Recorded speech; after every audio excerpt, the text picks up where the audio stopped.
আরে বন্ধু সুরজ, তুই কে তোর বন্ধু? চিন্তা করতেছিস না?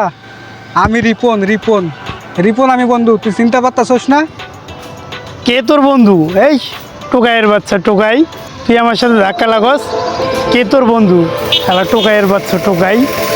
এই তুই বলেছ আমার বন্ধু, তুই আমার কোন কালের বন্ধু? এই শালা টোকাইয়ের বাচ্চা টোকাই। বন্ধু, তুই বড় লোক হয়ে গেছিস দেখি তুই আমার আজকে চিনতে পারতেছিস না। মনে আছে তোর সেই ছোটকালের কথা? একসাথে কত খেলতাম, কত নদীতে গোসল করছি, কত কি খেলা খেলছি, আর তুই আজকে আমাকে চিনতে পারতেছিস না বন্ধু। তুই কখনো আমার বন্ধুর পরিচয় দিবি না, শালা টোকাইয়ের বাচ্চা টোকাই। ঠিক আছে বন্ধু, সমস্যা নাই, চিন্তা পারতেছিস না, কোনো সমস্যা নাই, ভুল হয়ে গেছে, তুই আমার ক্ষমা করে দিস। এই টোকাই নাটকটির পরের পর্ব দেখতে চাইলে অবশ্যই কমেন্ট করে জানাবেন। ভিডিওটি ভালো লাগলে লাইক করবেন, শেয়ার করবেন। ধন্যবাদ।